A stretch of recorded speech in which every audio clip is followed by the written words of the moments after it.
Hey, this is Dave from MetalEpidemic.com. Thank you for checking out our YouTube video. Please feel free to hit the subscribe button below if you like this type of content, and we hope you enjoy the review.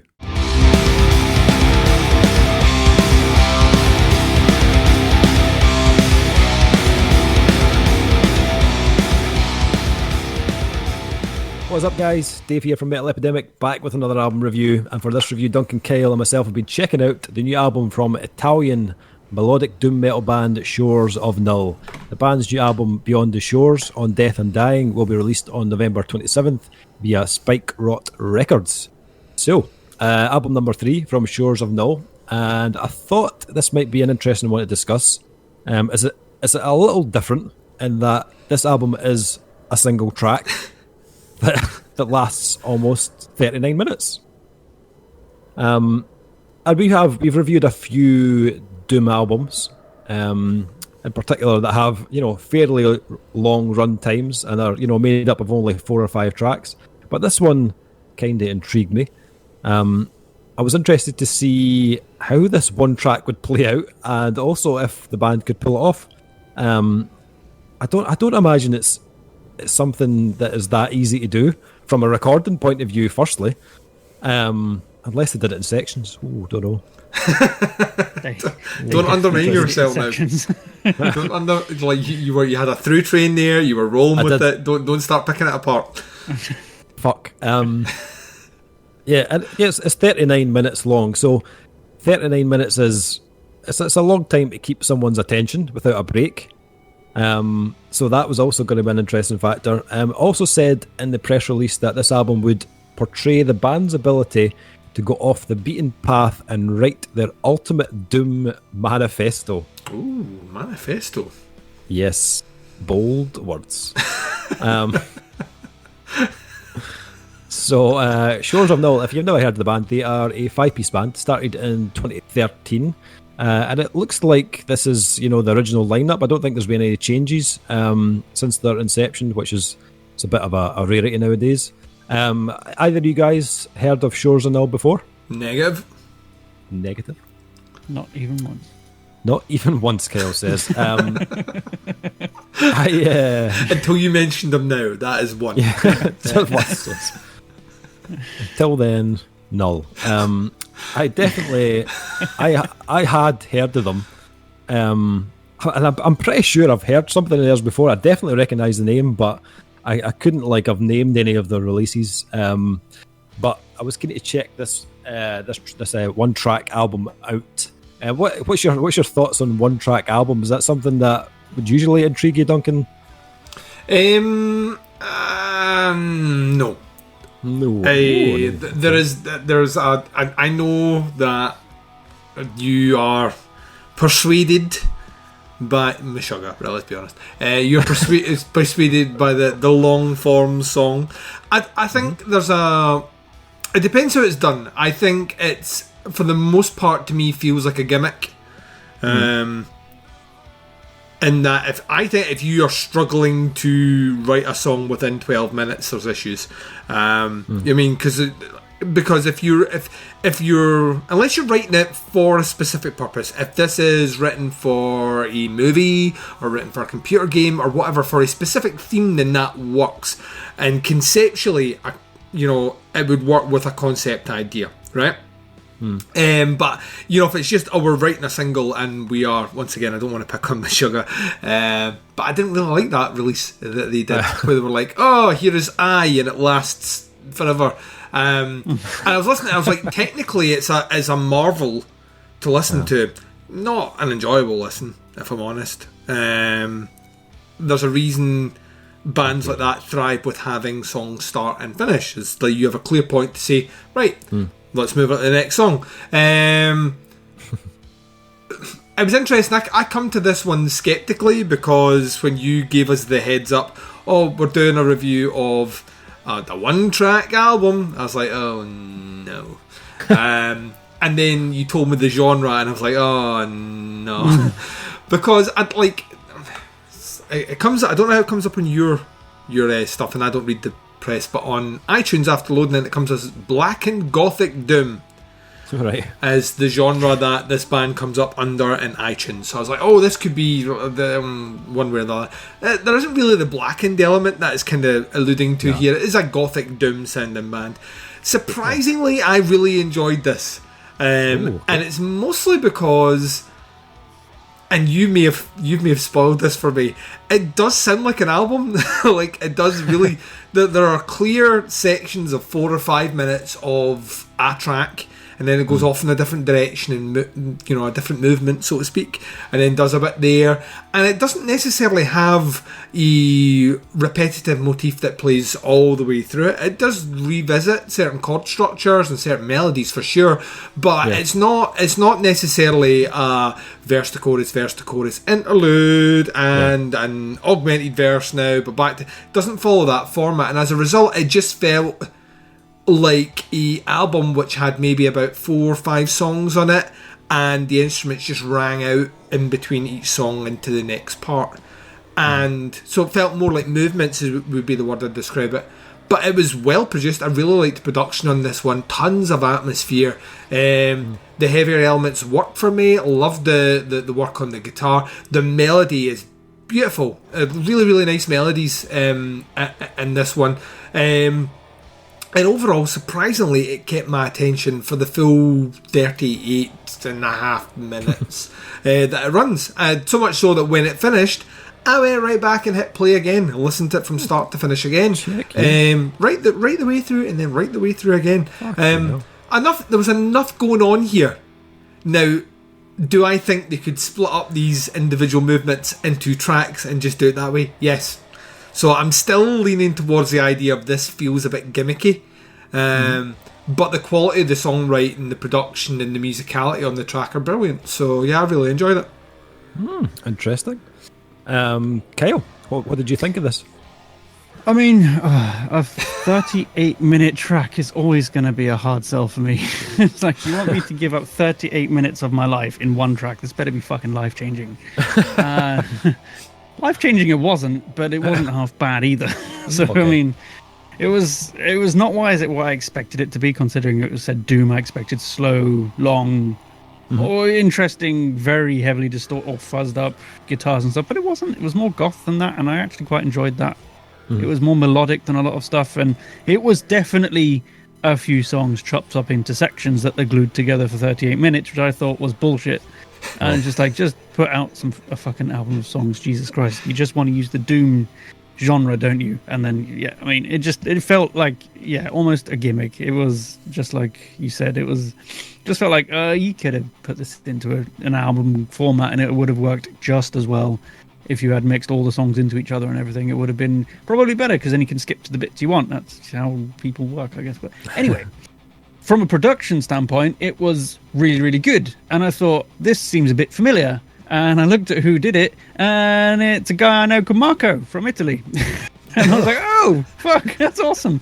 So I was like, yeah, I thought the production was pretty good. And then I looked at a couple of names, like, oh, of course, it's him. He's amazing. He's a fellow Spectre bass artist, and we've talked quite a few times. I think I did an interview with him a long time ago, and we've kept in touch since then. So I can't really say it's bad production because he'll kick me in the face. But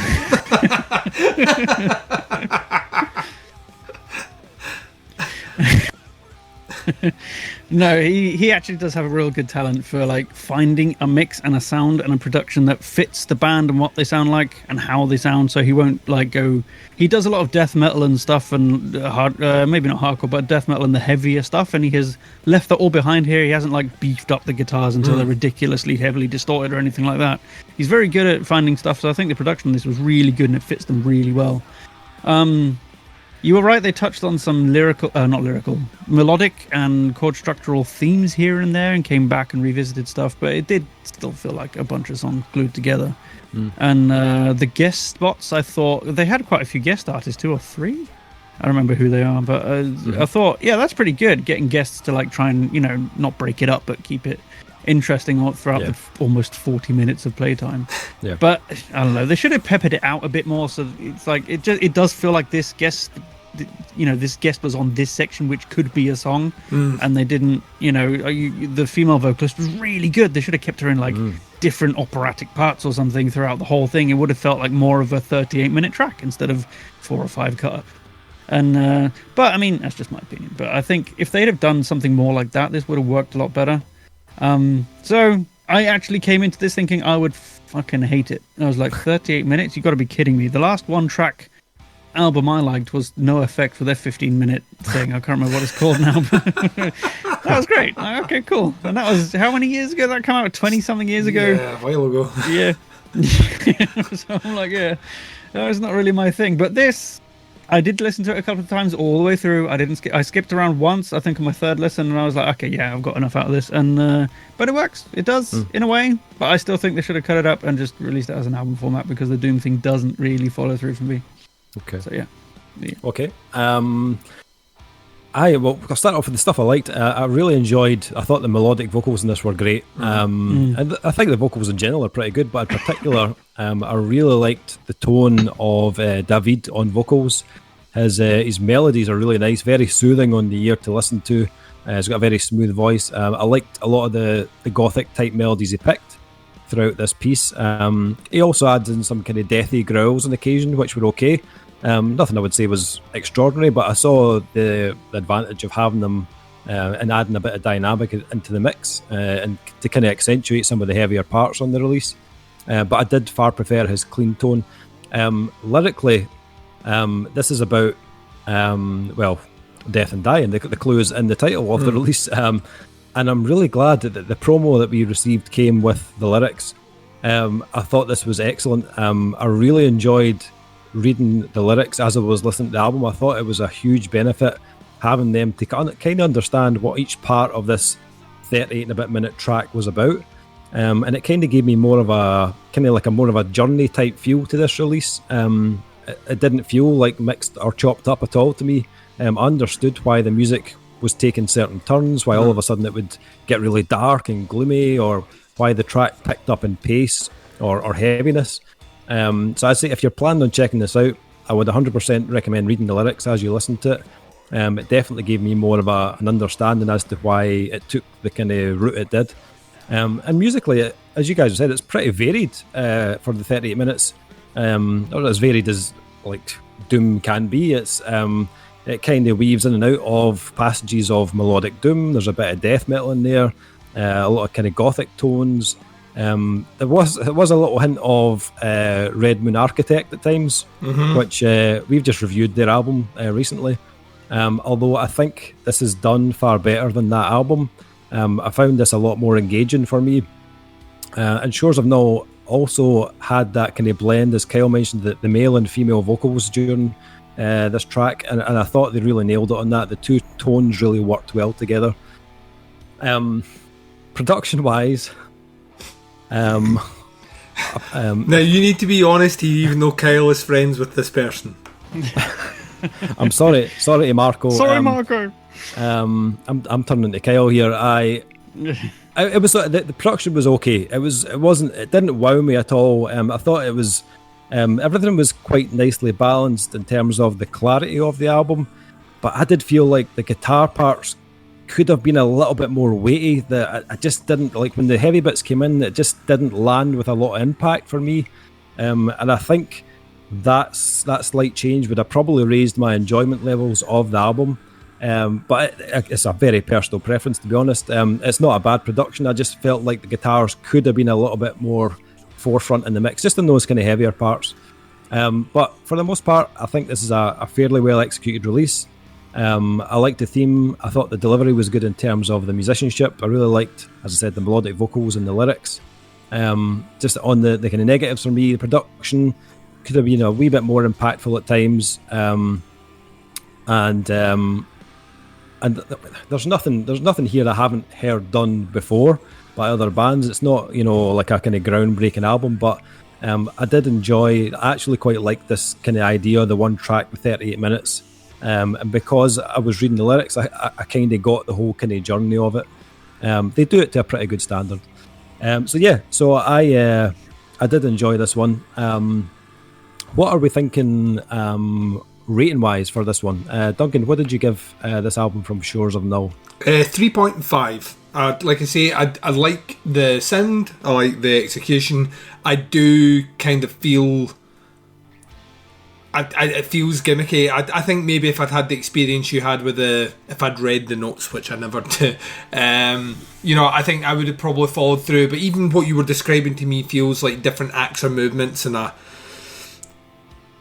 an opera or whatnot. And to me, there are elements here that feel so distinctly a different song that to get my head around that. I've said it before, I enjoy listening to things from start to finish anyway, but there are points in here where I feel gaps would be beneficial. But it's a very well executed, very well put together release. So and I unlike some of what you were saying, and maybe not as much as what Kyle was saying, because he knows the guy. I think the production really works, and the maybe the lack of that oomph behind the guitar actually, to me, made it sound more kind of gothic, more romantic as well in parts. Not that I'm saying that the release romanticises death, but there is an element of that for sure. So yeah, 3.5. Cool. Kyle, what about yourself?